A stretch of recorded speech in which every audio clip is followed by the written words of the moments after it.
Here we're going to cover the program of study process. What is the program of study, or POS? It is essentially your graduation plan. It is a list of all of the courses that you plan to take to earn your degree.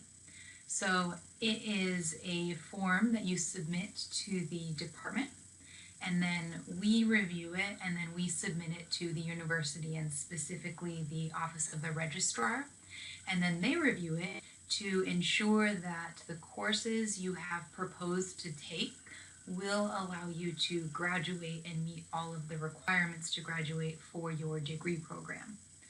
Students are allowed to complete their POS as soon as they've completed 12 units of coursework, and online students should complete the POS no later than block 5, preferably earlier. One thing to note that is important about the POS is that the courses listed on the POS are the courses that are used to calculate your GPA to determine if you can graduate. So as you've learned by reading the Graduate Student Handbook, there are strict GPA policies for graduate students. So the courses listed on your POS, it is very important that you earn passing grades and maintain at least a 3.0 GPA across all of them. Here is an example of a completed POS. This is also on the Blackboard homeroom under the POS tab. So there are 51 required units, which means 17 3-unit courses to graduate, which means you need to have 17 completed lines on the POS form. So in the first column, you specify the course number. The middle column is the course title. When you are specifying the course number, make sure you are double checking that you're using the correct course numbers. The best source of information is on the Blackboard homeroom page under the course calendar, and also this document on the homeroom. The College of Extended Studies website sometimes changes the course numbers, and there can be a delay in updating them, so make sure you're using this information or what's on Blackboard, because I do a good job of keeping it up to date. So you list your course number and the course name and how many units you're requesting, and then if you've completed the course already, you do submit the grade. So a couple things to note here. Oftentimes students forget to put the program evaluation course because it used to be listed as a Public Health 700 course, and so they confused it with an elective. Now program evaluation has been given the course number of Public Health 672, so it should be more clear, but make sure you are listing Public Health 672 here. You do have space for essentially 5 elective courses. We do offer 5 elective courses, so you can take all of them. However, we strongly recommend that all online students reserve 3 elective units for Public Health 797. There is a separate slide presentation about Public Health 797 on Blackboard homeroom, but it is a reserved block of time where students can work on their capstone for credit. So it's often a lot easier for the online students to enroll in Public Health 797 and get a head start on their capstone than it is for them to take an extra course. So you should select 4 of the 5 course electives if you want. Alternatives are to enroll in extra units of the field placement or other courses that could be considered as electives in the campus program or other online master's programs. So you can talk to me if you have questions about what does and doesn't constitute an approved elective. Another thing to note, it's not reflected here, but on the actual POS form, the area where you indicate if you are doing a thesis, a Plan A, or a Plan B project is separated towards the bottom on the form.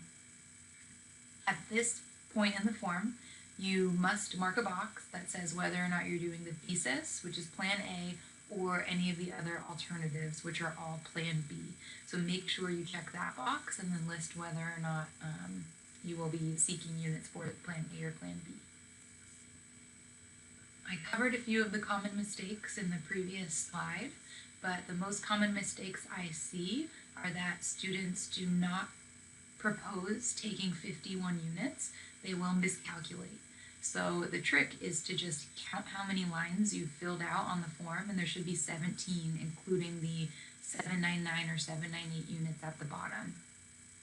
Make sure you write the correct course numbers. Again, Blackboard is the best source for those course numbers. Make sure you mark the box at the bottom indicating whether you're taking Plan A or Plan B route. And then one thing that you need to do after you have signed the POS is scan it as a PDF. Some students will take a picture of this signed document with their cell phone and send it to me as a JPEG, and the university will not accept this. It just doesn't look professional, and the quality typically is much more difficult or much poorer, and so you must scan it as a PDF. Submitting the POS is quite simple. You send me, Dr. Schmid, a draft of your POS for a pre-review. We may do a few back and forth rounds until it is perfected. Once I have pre-approved it, I will ask you to sign it, and then we will send it to the graduate advisor, Dr. Jenny Quintana. She accepts the form only in paper format, so we have 3 options for how to submit it to her. The first is that you can send me the PDF. I will print it and bring it to her on campus when I'm on campus. The second is that you can print it and take it to the SPH office on campus yourself. And third, you can mail the signed paper form to Dr. Quintana in the graduate office. Changing the POS. Sometimes students have different reasons for needing to make a change to their program of study. And depending on what the reason is, it is okay to do so. There is a petition form that is on the Blackboard homeroom under the POS tab that you have to submit to the university, specifying what change you need to make and why. Simple changes such as swapping out one elective for another are relatively easy, or if the wrong course number was provided at first, those are easy. What cannot be done is swapping out a failed course for another course.